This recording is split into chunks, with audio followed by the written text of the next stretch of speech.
Strictly speaking, the United States did not start self-propelled artillery development relatively late.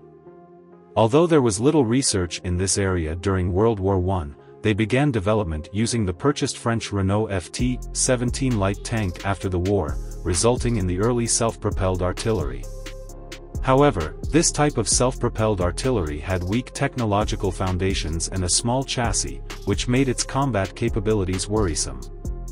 Subsequently, research on American self-propelled artillery was shelved for a long time until the mid-late 1930s, when progress was made in the research of light tanks.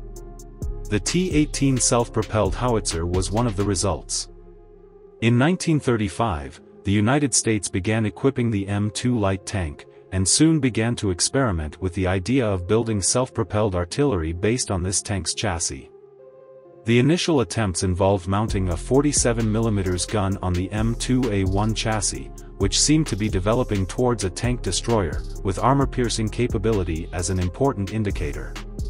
By 1938, the U.S. military had clearly defined the concept of a tank support vehicle, positioning self-propelled artillery as auxiliary combat units similar to assault guns, equipped with a 75mm light howitzer, and operating on the front lines alongside cavalry tank units to destroy fortifications and other targets. In 1939, the prototype vehicle named T3 began design and construction. Structurally, this self-propelled howitzer was quite similar to the M3 Grant/Lee medium tank. It featured an M1A1 75mm howitzer mounted on the right side of the front of the vehicle, with a small turret for the vehicle commander mounted on the left side of the midsection. The T3 self-propelled howitzer was not successful. The chassis was too small, and the narrow interior made it difficult to even fit a three-person crew after installing the 75mm gun. Firing the gun filled the interior with smoke, requiring designers to install large hatches and armor plates on both sides to provide better ventilation. In order to allow the gun to be adjusted horizontally, the steel plates on both sides of the gun barrel were folded to provide an adjustment range of 10 degrees to the left and 15 degrees to the right. However, these modifications greatly reduced the T3's defense, making it vulnerable to even a burst of machine gun fire.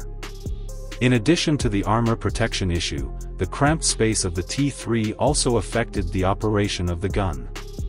During testing, it took nearly half a minute from target acquisition to firing the shell, during which time the vehicle was vulnerable to enemy machine gun fire. After the setback with the T3, new standards were proposed for self-propelled artillery, requiring frontal armor capable of withstanding hits from 37mm anti-tank guns, a main gun of 75mm caliber with a maximum firing rate of 10 rounds per minute, and a crew of 5 members for optimal operation. By 1941, after about 2 years of World War II, the situation on the front lines had changed, and the United States had the improved M3 Stuart light tank. This led to the continuation of the development of self-propelled howitzers based on the M3, resulting in the T18. At the end of 1941, the first full-sized model of the T18 appeared. Its structure was largely similar to the T3, but the small turret on the left side was removed, and the 75mm howitzer remained mounted on the right side of the vehicle. The interior space was still not spacious, with a carrying capacity of only 42 rounds, but the auxiliary loading mechanism made the operation easier. The armor was riveted, with the turret being cast, and the front armor was 51mm thick, and the side armor was 32mm thick, meeting the requirements of the U.S. military.